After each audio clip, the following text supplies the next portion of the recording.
Salut YouTube, c'est Superboki. Aujourd'hui, c'est la vidéo de rentrée, celle qui annonce le retour du contenu sur la chaîne de Superboki. Et quoi de mieux pour cela que de faire une petite vidéo découverte des nouveaux composants que j'ai pris pour mon propre serveur. Si tu me connais, tu sais que ce sera forcément à base de chinoiserie. Je t'explique tout ça après le générique.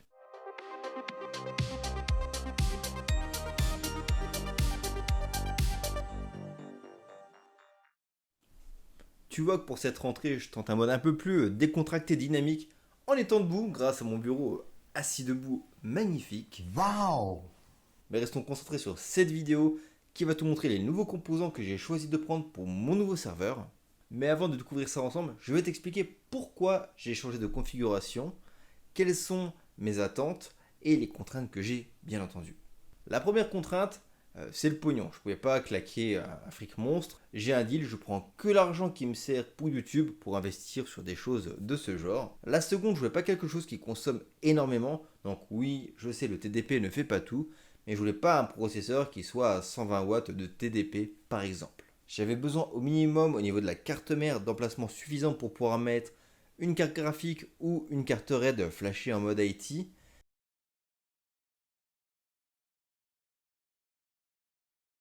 J'avais également besoin d'un emplacement pour pouvoir mettre ma carte 10G.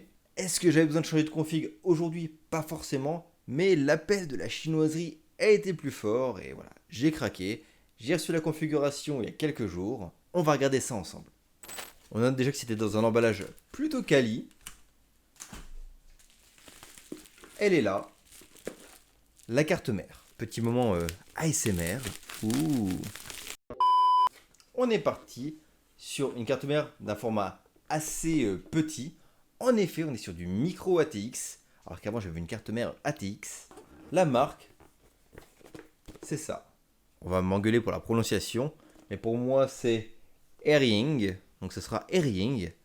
C'est une carte mère qui existe sur AliExpress depuis pas très longtemps, et elle a une particularité assez spécifique. La première, c'est qu'il propose que du micro ATX ou du mini ITX, il n'y a pas encore de format ATX, mais ce n'est pas tout.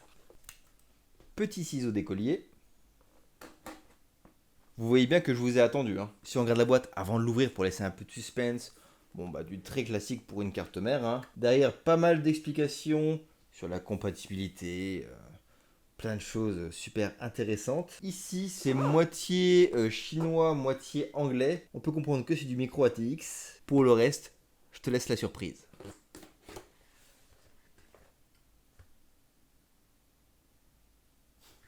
Il y a déjà des trucs qui m'interpellent. Ça, un câble SATA, très gentil, LioShield, une notice avec une partie en anglais et la carte mère. Bien entendu, livrée dans du papier antistatique.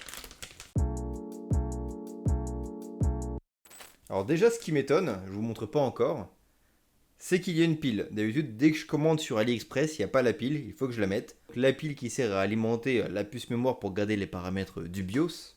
Attention, c'est l'heure du reveal.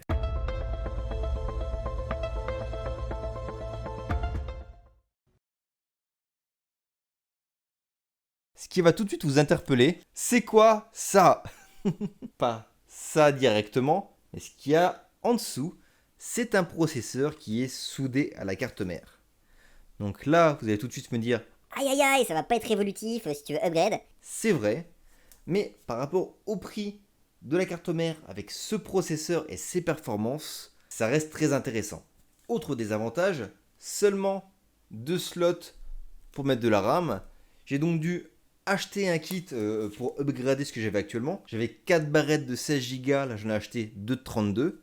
Car en théorie, c'est marqué sur la notice, cette carte mère ne peut pas supporter plus de 64 Go de RAM. On a également 2 emplacements M2. Notre port qui servira certainement pour mon GPU ou ma carte RAID, je verrai, je vous expliquerai pourquoi. Et ici, pour mettre ma carte 10G, car je trouve une carte réseau 10 Go qui va sur ce type de port PCI. On a seulement, j'ai envie de dire seulement, surtout si c'est pour faire un NAS, 2 ports SATA. D'où l'obligation de trouver une solution pour avoir plus d'emplacement pour mettre des disques durs. Il faut savoir que ce constructeur a fait des précédentes versions qui avaient été assez décriées, notamment par des gros youtubeurs américains, car il y avait une grosse chauffe au niveau des VRM, ici. Ils ont depuis retravaillé leur dissipateur, et j'ai envie de dire que c'est aussi à moi de faire un effort au niveau du flux d'air dans le boîtier, afin que ça refroidisse au mieux les différents composants, que ce soit la carte mère ou les disques. Concernant les connexions arrière, on a du classique, hein, pour le son, un port Ethernet, je crois que c'est du 1 Go, des ports USB, deux sorties HDMI, une DisplayPort et encore des ports USB ici. Donc c'est assez complet et il faut savoir que ce type de configuration, ça pourrait très bien servir pour une config bureautique, même gaming.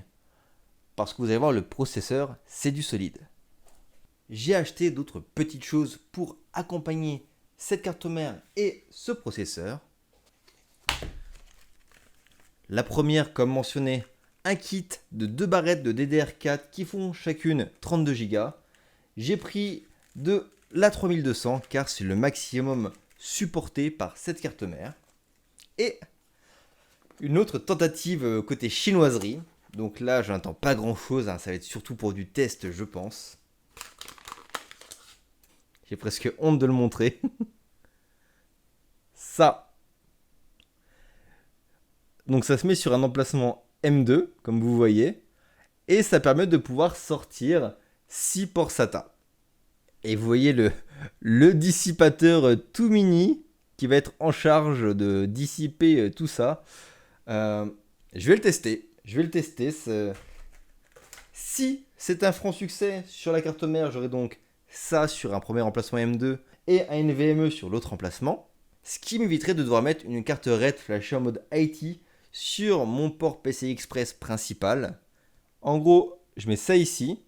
Si ça fonctionne, ça me fait 8 ports SATA disponibles plus un emplacement pour mon NVMe, qui est honnête.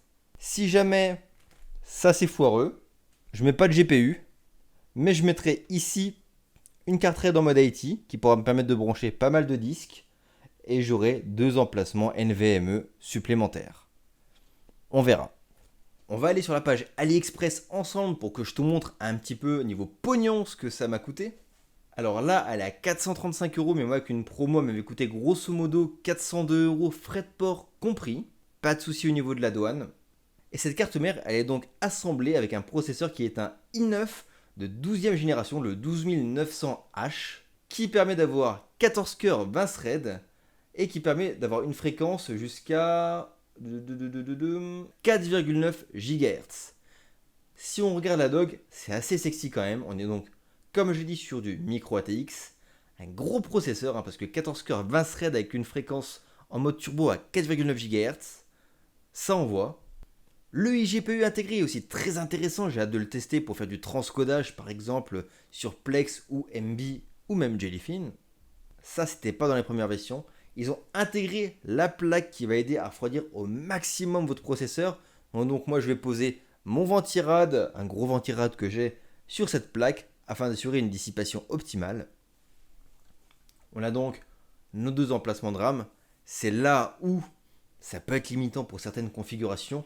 Mais sur des NAS type classique, 64 Go de RAM, ça peut suffire à déjà remplir pas mal de besoins. Focus sur le processeur avec, comme je dis, 14 cœurs, 20 threads, grosse fréquence et 24 mégas de cache. Comme mentionné, de nouveaux dissipateurs pour les VRM qui sont censés apporter des performances satisfaisantes. Pareil, ça on verra à l'usage, hein, on ne peut pas en juger comme ça. Les 2 emplacements M2 pour mettre des NVMe. La possibilité, sans ajouter de carte graphique, grâce à l'IGPU de ce processeur, de pouvoir faire du multiscreen. Donc pour du jeu vidéo, du gros gaming, ça sera peut-être un peu juste. Mais par contre, pour de la bureautique, ou même pour s'en servir comme un PC pour voir des films, c'est largement suffisant. On a un TDP, grâce à ce magnifique test fait sur CPU-Z, à hauteur de 45 watts. Donc c'est très honnête pour la puissance qui est fournie. Tout ça pour 400 €. Pour le petit adaptateur, c'est un truc qui m'a coûté 8 €. C'est aussi pour ça que je lui donne pas gros crédit. Si ça fonctionne, tant mieux, belle surprise. Sinon, tant pis, on pourrait dire, oh là là, AliExpress, c'est vraiment de la breloque. On verra. Ce que je te propose, c'est que je te fais mon plus beau des faux raccords. Et on se retrouve quelques jours plus tard, une fois que ça sera monté dans la machine. On découvrira ensemble le BIOS et on verra si mon serveur Unread n'est pas un peu paumé avec ce changement de matériel. Allez, à plus. Hop, ok. Eh ben écoute, finalement le faux raccord n'est pas si faux car j'ai fait ça dans la foulée au final. Le serveur est à mes pieds, tout fonctionne. Est-ce que tu es prêt à aller avec moi voir à quoi ressemble ce magnifique BIOS sur cette carte mère AliExpress? On est parti. Ok, j'appuie sur Sup ou échappe, je sais pas. Ah, un BIOS qui sent bon les années 2000. Mais bon, tu vois qu'il y a marqué 2023 AMI, donc c'est un BIOS qui est assez récent. Ça reconnaît bien la carte mère, normale. Ça reconnaît surtout le i9 12900H. On a également les deux barres de mémoire qui sont reconnues, donc ça me fait 64 Go de RAM à 3200 MHz. Le langage, on aura le choix entre anglais ou chinois, à vous de voir. Aujourd'hui, on est le 7 septembre 2023 et il est 23h11. Ok. Au niveau des paramètres avancés, de base, tout est activé, donc l'hyperthreading, la virtualisation et le turbo mode. Donc moi, le contrôleur LAN, j'en aurais pas forcément besoin dans le sens où j'aurais ma carte 10 gigabits. Donc, côté overclocking, je touche à rien. On a assez de puissance pour mon serveur à la maison. On se rend compte quand même que c'est un BIOS qui est quand même assez basique, hein. Ça change des BIOS sur les cartes mères récentes qu'on va acheter, on va dire, de manière plus conventionnelle. Le Wake by LAN, je vais le mettre car ça me permettra de pouvoir démarrer ma machine à distance. Et ça, je mets last state, comme ça s'il y a une coupure, mon serveur redémarrera dès rétablissement du courant. Côté SATA, il détecte bien les deux disques durs que j'ai mis sur les ports 0 et 1. Donc SATA mode, il n'y a pas le choix en fait, il n'y a que ça. Il faut savoir que j'ai mis ma petite carte qui passe sur un port M2 sur laquelle j'ai branché 3 disques. On verra si c'est détecté une fois que le système est chargé. Donc la compatibilité CSM, non. Côté monitoring par rapport à la gestion des flux d'air, on pourra affiner mais je vais laisser par défaut pour le moment. Là mon CPU est à 45 degrés, c'est rien d'alarmant. Côté le choix de l'affichage principal, moi je vais activer par défaut je pense l'IGPU, car ma carte graphique qui sera installée servira soit pour une machine virtuelle, soit pour travailler sur Stable Diffusion. Donc je préfère que ça soit pas sollicité pour l'affichage. Et le reste, je vais laisser par défaut. Côté activation du Secure Boot ou non, je l'active pas car c'est pour mon serveur Unread. Et je vais définir que au démarrage, ça boot sur ma clé USB sur laquelle j'ai mon Unread. On sauvegarde, on redémarre. On se donne rendez-vous, je l'espère, sur l'interface de mon serveur Unread. Je rappelle avant de redémarrer que j'ai exactement le même nombre de disques connectés sur ma machine. Donc on va voir au redémarrage si Unread détecte bien correctement tous mes disques. On croise les doigts. A few moments later. Ah là là, la bonne nouvelle, le serveur qui semble être remonté. On va se loguer. Comme tu le vois, tous mes containers sont tranquilles. Il n'y a pas l'air d'y avoir de soucis au niveau du montage de mes disques. Néanmoins, tu aperçois que la carte mère a changé. C'est maintenant la nouvelle avec le processeur i9 12900H. Tu vois, il y en a plein qui peuvent critiquer Unread pour des raisons qui sont entendables. Mais sur le côté flexibilité, là j'ai changé ma carte mère, mon processeur, ma RAM. J'ai pas fait gaffe à l'ordre des disques ou quoi que ce soit, hein. J'ai changé, j'ai rebranché, j'ai redémarré et là ça démarre sans aucun souci. Ça avait détecté mes 64 Go de RAM, ma carte 10G est détectée. On peut regarder aussi également si ma carte graphique, ma 2060 RTX est détectée. Et j'ai ici donc ma carte graphique GeForce RTX 2060. Super content. Voilà. Joie non dissimulée, hein. Après le montage de cette carte mère dans mon boîtier, qu'est-ce que je peux te dire? C'est que du micro ATX pour un serveur, ça peut être un peu petit. On peine à bien connecter les choses et par exemple, j'ai ma carte graphique qui est vraiment collée à ma carte 10G. Donc niveau flux d'air pour optimiser, c'est assez compliqué. Mais bon, ça peut également être un avantage si toi tu souhaites faire quelque chose d'un peu plus minimaliste. Est-ce que je recommande cette carte? Un peu tôt pour le dire pour l'instant, j'ai pas eu de retour d'expérience, de problème avec car c'est tout neuf. Mais de telles performances pour ce prix, c'est vraiment quelque chose de très très attractif. Et pour l'instant, bah tu vois, j'ai pas de soucis. Autre point qui pour l'instant me surprend, on verra sur la durée, c'est mon adaptateur M2 qui sort des ports SATA. Bah écoute, ça va bien détecter tous mes disques sans problème. J'ai aucune erreur ici qui s'affiche. On verra dans le temps, mais je suis assez optimiste.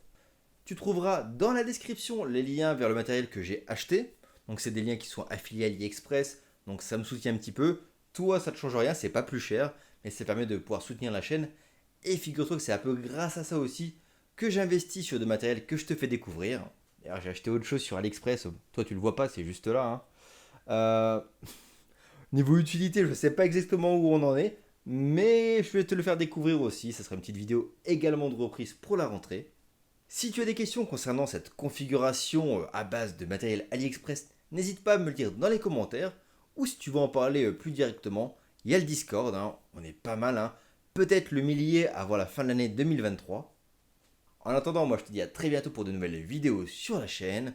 N'oublie pas le pouce bleu, l'abonnement et la cloche si ce n'est pas déjà fait. Salut YouTube!